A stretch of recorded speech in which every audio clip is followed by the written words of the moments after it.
আসলে দেখেন আমার আক্ষেপ আফসোস তো না জিনিসটা হচ্ছে বাংলাদেশ ক্রিকেটের আক্ষেপ বড় ছিল। এটা আসলে হওয়াটা উচিত কিনা এই আপনার কি কালচারটা? মনে হয় এটা উচিত কিনা? হয় আর সাকিবের মতো প্লেয়ার অবভিয়াসলি ওর মতো প্লেয়ারকে তো আমাদের মানে এমনভাবে বিদায় দেওয়া উচিত যারা সারা বাংলাদেশ কেন সারা ওয়ার্ল্ড যেন দেখে যে এ একটা লেজেন্ডের বিদায় হলো বাংলা ক্রিকেট থেকে। আসলে দেখেন আমার আক্ষেপ আফসোস তো না জিনিসটা হচ্ছে বাংলাদেশ ক্রিকেটের আক্ষেপ বড় ছিল কারণ বাংলাদেশ ক্রিকেট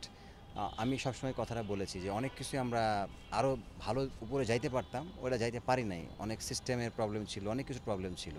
যে জিনিসটা আমরা এবারে আশা করছি যে যেভাবে প্রসেস দেখছি ফারুক ভাইয়ের বোর্ডের যে প্ল্যানিং দেখছি এবং সব কিছু উনি ক্লিয়ারভাবে বলে দিচ্ছে মিডিয়াতে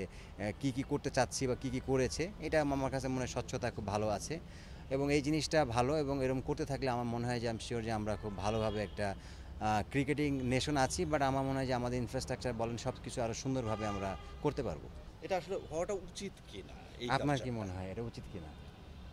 না, আমরা তো বরাবর কোশ্চেন করে আসছি। দেখুন অ্যাজ এ প্লেয়ার হিসাবে আমি আমি আমি যে মনে করি যে আমাদের একটা দেশের ক্রিকেটে একটা ট্রেন্ড চালু থাকা উচিত বা হওয়া উচিত যে একটা সুন্দরভাবে একটা লিজেন্ডারি প্লেয়ারের বিদায় নেওয়া আমরা কারোই দেখি নাই আমরা মাস্টারিভাবে দেখি নাই আমরা এর আগে যতগুলো প্লেয়ার হয়েছে আমরা দেখি নাই তা আমার মনে হয় যে এই জিনিসটা যদি চালু হয় আর সাকিবের মতো প্লেয়ার অবভিয়াসলি ওর মতো প্লেয়ারকে তো আমাদের মানে এমনভাবে বিদায় দেওয়া উচিত যারা সারা বাংলাদেশ কেন সারা ওয়ার্ল্ড যেন দেখে যে এ একটা লেজেন্ডের বিদায় হলো বাংলা ক্রিকেট থেকে। তা আমার মনে হয় যে এটা সবাই চাচ্ছে আপনিও চাচ্ছেন আমিও চাচ্ছি দেশের মানুষও চাচ্ছে হয়তো বা কিছু পলিটিক্যাল প্রোটোকলের ব্যাপারের কারণে হয়তো হচ্ছে না আই এম শিওর যে এটা হয়তো বা উপর মহল কাজ করছে এটা নিয়ে এটা খুব দ্রুতই হয়তো বা একটা সমস্যার সমাধান হয়ে যাবে না অফকোর্স কারণ আপনি রিটায়ার্ড নেবেন আপনি যদি নিজে ওই সৎসাহস না দেখাতে পারেন নিজে কনফিডেন্স না নিতে পারেন তাহলে তো ভাই আর এত বছর ক্রিকেট খেলার অ্যাচিভমেন্ট কী হলো কারণ আর সাকিব যেটা তার নিজের সৎ সাহসে দেখিয়ে দিয়েছে বলে দিয়েছে এবং এখানে সাহসের কিছু না এটা জিনিস হচ্ছে এটা প্রফেশনাল ও নিজে বুঝছে যে এখন আমি ওর প্রেস কনফারেন্স ওই দিন দেখেছি ও বলছে যে আমার জায়গায় একটা নতুন প্লেয়ারকে সুযোগ দিলে মানে আরও বেটার হবে এটার জন্য এটা অবভিয়াসলি এটা আমি অ্যাপ্রিসিয়েট করি কথাটাকে কারণ দেশের হয়তোবা